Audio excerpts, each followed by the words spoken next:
掌握市政3分钟，台南进步向前冲。欢迎收看《市政3分钟》，我是林怡婷。今天我们要体验的是沥青厂的同仁。我们平常走在路上的柏油路，所谓的雕妈嘎，就是从我后方的沥青厂做料出来的哦。那我们今天邀请到的是我们第1公务大队的大队长，我们欢迎大队长。大队长好。听说啊，我们台南是全国唯一就是有2座公有的沥青厂。对，我们是唯一公有机关有2座沥青厂的公家单位。那我们第1公务大队大概有多少位同仁呢？我们第1公务队其实大概有168位同仁。其实除了沥青厂之外，我们另外还有在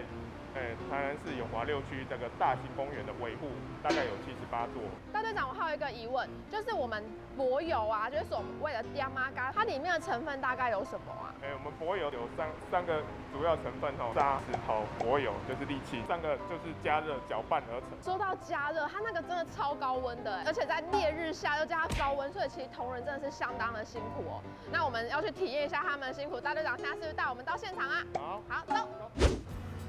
我们现在来到了现场，可是我们的队长怎么换了呢？大家好，我是那个第1公务大队沥青厂的管理人，我是庄。那像我们这种一般的道路修补啊，它这样大概需要多长的时间呢？如果小部分的草组的话，13次的手续完成。那如果大型的话，当然就是要看量咯。量如果多的话，当然是可能会影响到民众2到3天，那请民众多体谅。是，好，那我们现在就去看看这个道路刨除的过程是怎么样吧。走。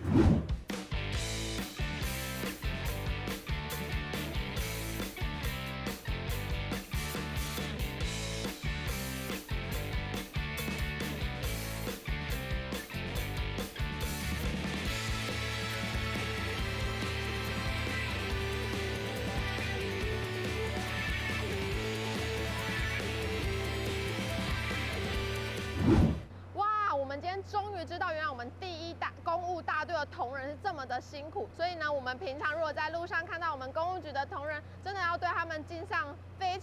常多的敬意。当然呢，我们也不可能做到，就是让民众觉得啊，我们就是每一条路都超棒的，因为我们台南的道路总面积是全国第2但是我们的同仁只有160几位，所以其实我们是希望民众也可以互相体谅。像你们家前面如果有道路需要修补的，要记得打21，然后5个5哦。那我们公务局的同仁呢，也会尽量的来排除这些危险，让民众有一个安全平整的道路。那今天的体验工作就到这边哦。那我们下一次要去体验什么呢？你就期待一下啦，拜拜。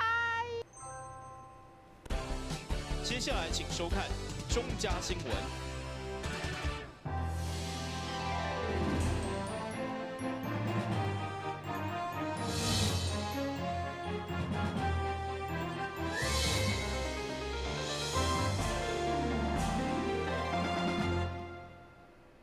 你好，是阮家欢收看4月29号礼拜3中嘉台南电影新闻。台湾已经连续4天无确诊的病例，虽然大家欢喜，但因为疫情持续伫世界延烧，民众对防疫酒精也是有真大的需求，所以市府积极寻求民间酒厂的协助，希望当加开生产线。其中为贴上午嘛特别前往全酒营酒厂来看生产状况。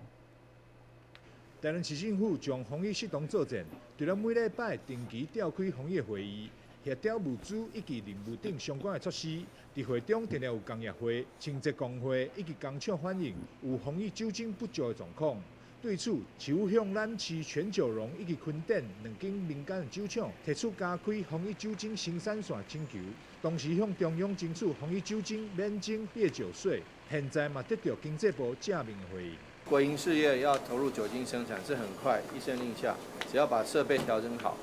原物料进来就可以了。但是民营这个酒厂或者药厂要投入这个酒精的生产，却是一波三折，面临到蛮多的这个法令上、法规上的这个处理。事实上，说真的，如果不是因为防疫的需要，我看大概没有多少人愿意投入酒精生产。为什么？做一瓶酒，一瓶动辄几百块、上千块，那做一瓶酒精才几十块，那还要面对这么多法令上、法规上的限制，所以坦白讲，这个如果不是对这个社会有一份责任感的话，我觉得其实也不容易来这个请他们来投入。因此呢，我们特别谢谢全九荣公司，也谢谢这个投入昆展公司这个投入这个酒精生产的这些民营酒庄、酒厂以及这个药厂真的谢谢他们为防疫尽一份心力。但是目前有农田酒厂以及天前制药2间工厂生产红叶酒精，分别让生产12万罐300亩以及1万罐500亩的酒精。现在加了全九荣以及昆典酒厂加入，预计会当增加10万罐350亩的红叶酒精，为国家防疫工作以及个人的健康尽一份心力。台南新闻张硕伟采访报道。台市针对武汉肺炎的纾困振兴联合服务中心正式启用，无论是劳工生活3万块的补助，或者是卫生福利部1万到3万不等的急难救援金，有任何问题只要来服务中心，或是打电话，拢当马上得到解答。市长委托上午嘛高度关心，强调台市设立窗口，就是帮助市民甲企业渡过难关。樱花市政中心一楼的联合服务中心，为了配合中央纾困政策，让民众会当了解如何申请相关贷款甲补助。嘛，票面进前只提供1999的专线，因为询问的民众太济，无法度负担，所以才整合社会、劳工、观光旅游甲经济发展的窗口，让民众会当直接到场来查询1002册。那我们过去在4月20号的时候，因为政府的纾困专案，当时有提到的就是劳工补助的现金补助会在那一天开始发放，所以我们4月20到4月24，我们在1999的电话量呢是当月冲高的，也就是说我这4天加起来大概有将近900通电话，那里面呢有一些其他的200多通，大概都是针对纾困的部分有一些疑虑的，所以我们希望说做的比较周到，或者是做的服务可以更好，所以有在市长特别关心那个民众服务的这一块，我们把很多的局处相关的部分呢，都有把它放在联合服务中心的第一线，让民众理解说他可以找到专人，也可以打电话找到专线做服务的工作。该纾困振兴联合服务中心正式启用，市长吴伟霆嘛到场关心了解运作情形，下边有需要纾困的民众，为了申请佮增加精疲力竭。台南市政府我们就把结合了劳工局、社会局，还有民政局等等的相关的局处，都在1楼的市民服务中心来，可以接受市民的这个申请。第一，市民朋友们可以直接来这个柜台这个临柜办理；二，或者是他可以用电话咨询，我们可以指导他们办理；三，如果面对中央的计划改变的时候，我们可以在第一线的第一个时间就知道，然后马上更改这个计划内容。因为坦白讲，有些计划内容是一直在改变中的这个是不争的事实。但是为什么会改变？就是因应民众的需要而改变嘛中央的长官不会吃饱了撑着没事在改计划，但是就是因为计划实施之后碰到了一些改变的状态，所以才会因应而改变。那地方政府就要跟得上脚步。那这个计划最重要的特点是我们避免说电话一转再转，从这个局转到那个局，那个局转到那个局。那最重要是希望说一站式服务当年来到市府窗口询问，多数拢是个别的需求及企业的纾困。市长表示，透过工商促进会，目前已经有12间厂商达到5000万的贷款来暂时渡过难关。台南新闻顾文吉何乔芳采访报道。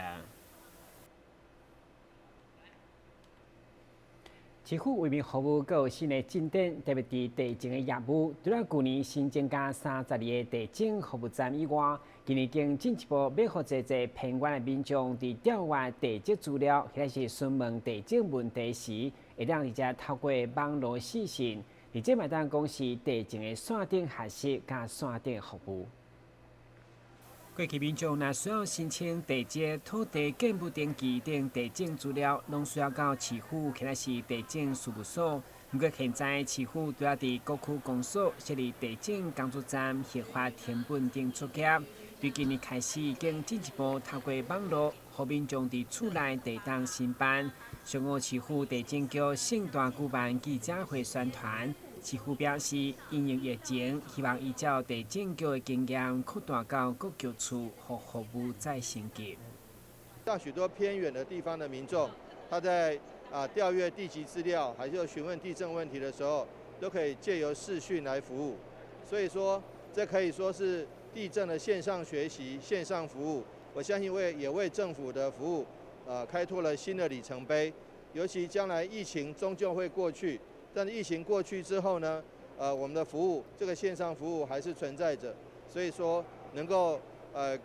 为民众节省更多的时间，减少更多的旅途劳顿，但是增加了服务的效率。这点都非常感谢地震局的同仁，在他们为民众这个服务打下基础。将来还有其他市政府跟民众的服务的部分，我们是不是也要用这样的一个方式来增加线上视讯服务的功能？这一点我们会积极研究办理。会中市长对安平樱花市政中心透过4线连线连到嘉里区，希望面对面解决地方弄水路破损的问题。局长早。跟市长报告，本区海埔农地重划区18农路，民众反映路面老旧破损，希望可以争取经费办理改善，方便农民的通行，也让农产品。你那个照片是那个你的家里现场的状况。那个农路就是有破损的状况。是。那所以我们就要安排地震局去看一下。局长的反应，谢谢。好，谢谢市长，谢谢局长，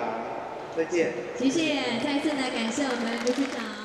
透过网络科技，民众只要扫描 QR code， 就当直接甲全市11个地震事所咨询，除了节省民众交通的时间，相对嘛提升行政效率以及良点。内新闻管及何乔邦采访报道。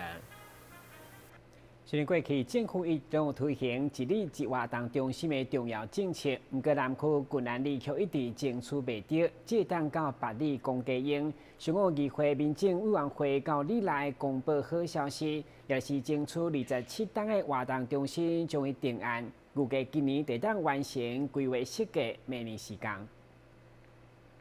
这片总面积1235平方公尺公园用地，就是地方争取作为郡南里活动中心的基地。根据里长王专业表示，过去里内办活动拢需要甲民营里做伙用，所以担任里长任内就争取27档。地议员无分党派，积极向民政局争取，今年总算有土地有规划设计会。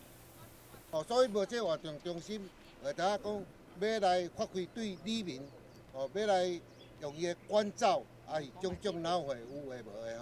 真正拢无所在真正拢无所在。所以我较会讲，真正足努力要来争取，来互地方会当有一个好诶，一个活动中心会当来办一个活动种种啥会当好使用。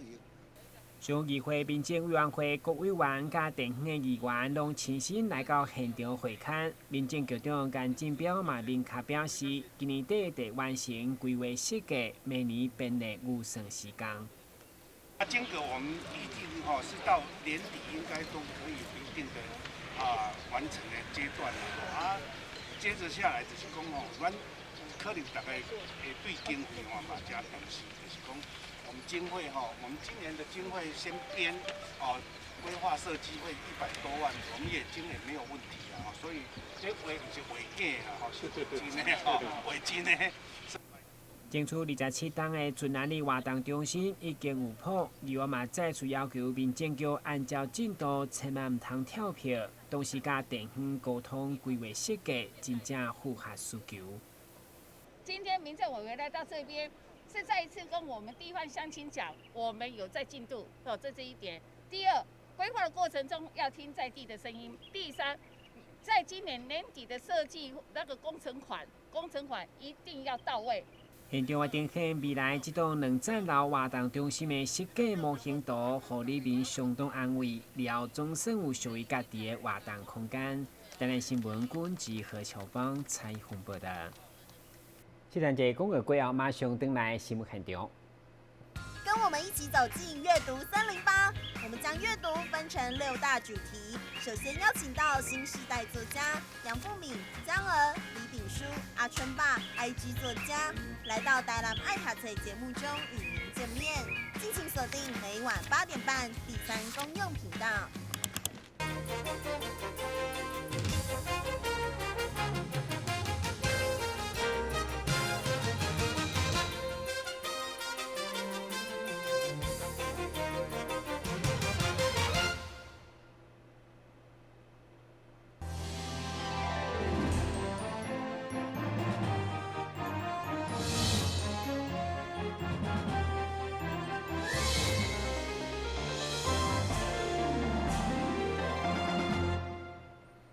为纪念郑成功来台，每当4月29号伫延平公王树拢会举办中书祭典。而今年由内政部长徐国勇亲自南下主祭，台南市长黄伟哲加金门县副县长来陪祭。而典礼当中，因应疫情，嘛安排神明祭加社交距离的管控等等，祭典简单隆重。 4月29号是郑成功登陆台湾的日子。对此，每一年延平郡王祠拢会举办相关的中书祭典。过去拢会有海外的代表来参与，但是因为现在武汉肺炎疫情的影响，主办单位也将参与的人数降低，同时维持社交距离。虽然参与的人数无过去遮济，但是整个祭典悠然隆重庄严。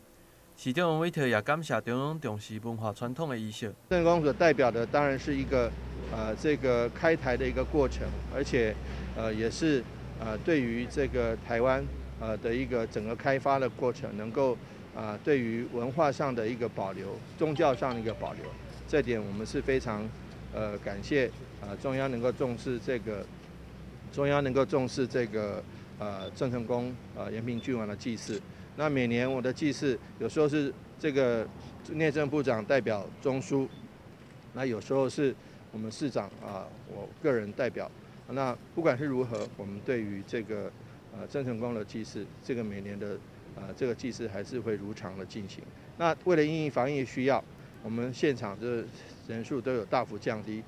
但是仪式虽然精简，但不失隆重，所以我们希望说把这个仪式做好。这届担任主祭官的内政部长徐国勇，伫接受访问的时阵强调，当初郑成功来到台湾的时阵，伊对抗瘟疫是非常的成功，所以也希望伊会使保佑台湾会使早日度过武汉肺炎疫情的影响。那大家知道郑成功延平郡王是开台的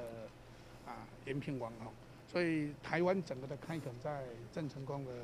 来到台湾以后，他整个对台湾各个地方包括其实当时台湾也有一些瘟疫那郑成功在瘟疫方面的防治也是非常成功的，所以。今天很高兴说，我们来到这里来祭祀，来请求我们延平郡王郑成功能够保佑台湾，这武汉肺炎能够赶快远离台湾。那也要保佑台湾，我们40无灾8节有庆，那我们五谷丰收。会中部长也讹了市长王伟哲是公共卫生的专家，在防疫顶面，台南市是直辖市当中做了上好的，确诊人数也是上少的。台南新闻郭博宇采访报道。台南市第2届专题授学课程普兰会5月9号将伫南一顶举行。这摆因为防疫关系，特别将普兰会改做线顶直播，除了展现台南市的教育实力，也凸显紧急应变的能力。第2届专题授学普兰会将伫咧5月9号登场，但今年因为受到疫情影响，课程普兰会特别改为线顶直播的方式来进行，并会邀请行政院政务委员唐凤担任开幕演讲嘉宾，甲参与课程的师生进行交流。我们即将在5月9号推出的全台湾第一个线上课程博览会。其实我们去年是第1届课程博览会，但是因为今年因为疫情的关系，我们改采线上，而且今年特别邀请到我们的行政院政务委员唐凤，号称智商200的，能够给这个做一个线上的演讲。那我相信课程博览会对于我们同学的学习有非常大的帮助，尤其对于认识各式各样的课程，发掘自己这个适合的这个领域。那对学校来讲，适性扬才一向是最重要的目标。借着课程博览会能够发出这个让学生发挥潜力，那也能够找到这个适合的部分。我们今天非常感谢南一中、南二中以及我们教育局的同仁，能够非常辛苦的发展把这个课程博览会做得尽善尽美。也感谢我们南科10中跟长兴国小他们推出非常强的团队能够在这个客人博览会中间成为一个亮点，让大家有非常感到兴趣。为应应防疫线顶自主学习的需求，市府教育局嘛准备了13000台的白板电脑，并联络出版社提供线顶课程学习优惠，鼓励师生爱多加利用。教育局也盘点了13000台的平板，以及联络出版社能够提供线上学习的这个编译码所以让同学可以不仅现在虽然还没有停课现在虽然是没有停课，但是同学也可以利用这个线上学习，能够充实自己的职能。所以在学校跟老师上课之后，回到家还可以利用这个线上学习，我们觉得是非常好的。全台首学课程博览会，除了邀请唐凤进行开幕讲座，随后就会开始进行台南市国小、高中总共60位老师的线顶直播教学。主办单位嘛欢迎关心教育的民众，同工会当做伙透过网络来上课学习。台南新闻张硕伟采访报道。台江社区大学每一档配合台德公司所举办的游学区活动，今年受到疫情影响，改做数位参与，也请成员透过写文章来分享台江的故事。29号颁奖典礼上，台江大学嘛感谢所参与的成员，和大家透过文字甲相片认识无同风貌的台江。因为武汉肺炎疫情的影响，台江社区大学每一年配合台德公司所举办的游学活动，今年也改成数位参与的方式，运用伫网络写文章的方式，和134位的家长、学生甲老师共同来响应。透过每一个人无同的相片甲文字，互大家熟悉无同风貌的台江地区，也呼应台德讲保健护身的精神。咱今年的这个台德公司游学活动那么主要是因为讲这个武汉肺炎咱避免讲群聚那么但是这是一最重要，咱在地保健护身的文化，就是讲大家讲的精神，就是保护环境、保护生命。所以咱就根据这个精神要搁互咱的子弟当来熟悉咱在地这个历史文化、环境生态特色。所以咱就是讲用数位参与的方式透过网络，大家会当讲拿起公民的笔不分这个大小，咱这边上线有适合2年的，嘛有这个老师、家长参加，因来写咱在地这个文化、生态、环境的故事。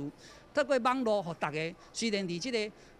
感觉讲真恐慌的时代内底，但是大家会当透过分享故事来凝聚咱这个文化共同体，来凝聚咱共同来祈求大家工作保庇咱平安的迄个信仰这种化难为安的信仰的力量，